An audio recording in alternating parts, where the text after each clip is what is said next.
Calling all detectives.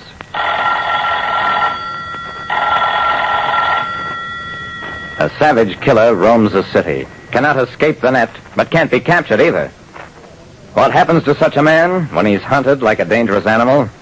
That's the situation on this page from my casebook. The casebook of Jerry Browning, private detective. When you read that a private detective like me, Jerry Browning, has captured a dangerous killer, maybe you wonder how we do it.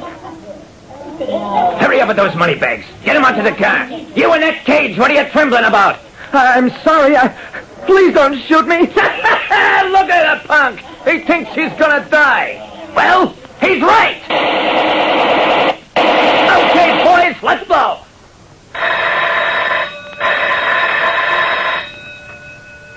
A bank holdup and a wanton, senseless murder. That's how Stoney Galen operated. And now he and his mob had invaded our city. But this time, I sat in the police car with Lieutenant Dawson at the roadblock.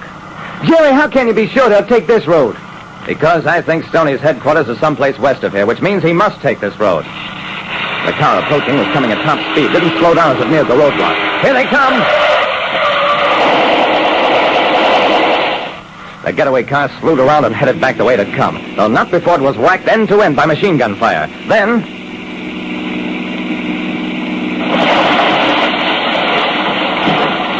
the chase was a brief one. Only minutes later, the getaway car went over an embankment, came to rest on its side. When we got to it, there were 2 dead bandits inside, 2 more dying. But the gang leader, Stoney Galen, had somehow survived and escaped.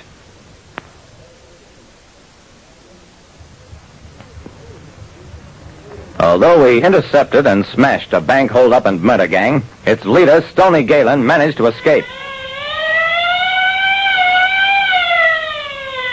Attention all cars. Stoney Galen getaway car wrecked on Route 27A, 3 miles east of Barricade 9. Galen has escaped.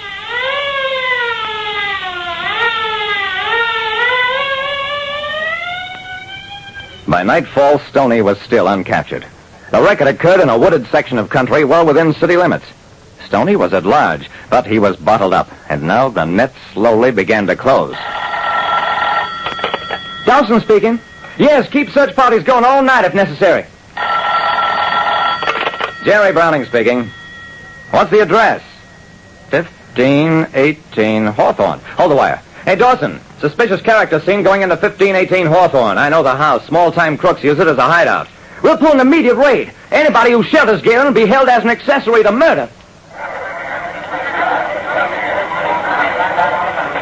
Into the patrol wagons, boys. We're after Stoney Galen. And if we find him here, you'll all take the same rap together. Have a heart, Brownie. Stoney's hunted in a 10-cent pistol. Nobody'll hide him out. He's a mad dog. 3 days later, we still hadn't found Stoney Galen, but we had plenty of evidence that he was inside the city. The series of raids Dawson kept staging on every known hideout of crooks had the underworld seething, ensured that nobody would dare help the killer. The first real evidence of Stoney's presence came when he broke into a grocery store, wounded an elderly man, fired several shots wildly about, before escaping with an armload of food and about $18. The old man told us, "He looked like a crazy man. Clothes all torn, face dirty, unshaved."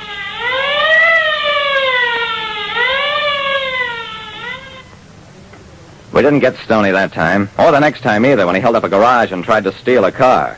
But that time, I ain't afraid of no cheap crook with a gun. I took the gun away from him and beat his ears off before he got away from me. That was Galen. You mean Stoney Galen? And I'm still alive? Yes, the mechanic was still alive, because Stoney Galen tried to stage a holdup with an empty gun. He was out of ammunition. And still the net kept drawing tighter. We found the remains of one small campfire in a gully, another beneath a railway bridge, a third in a tangled ravine near the river's edge. One by one, all possible hiding places were being ferreted out and closed off.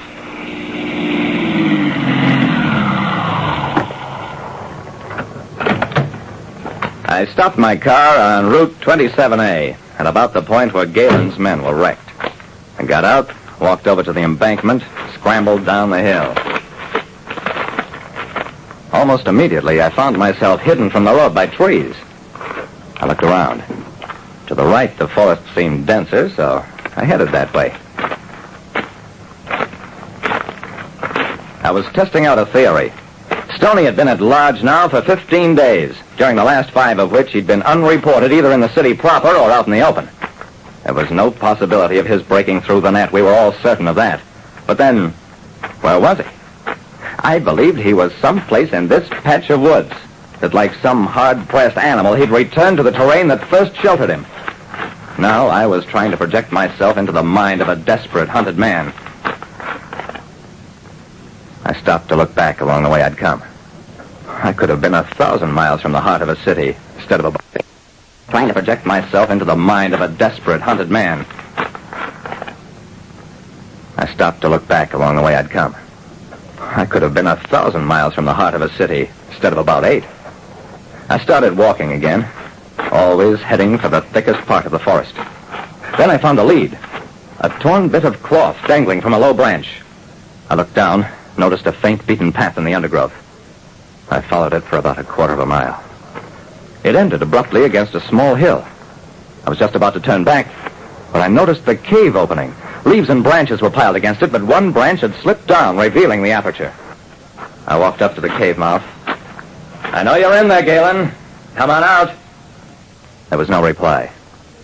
I waited a few moments, then, "Come on out, Galen, or I'm coming in after you." The thing that came out of the cave had once been a man. Now it was some shambling, monstrous creature, a caricature of humanity, cut and torn, bearded and blank-eyed, and making incoherent noises in its throat. Stoney Galen, after 15 days of being hunted. I walked up to him. "Come on, Stoney. Let's get out of the woods."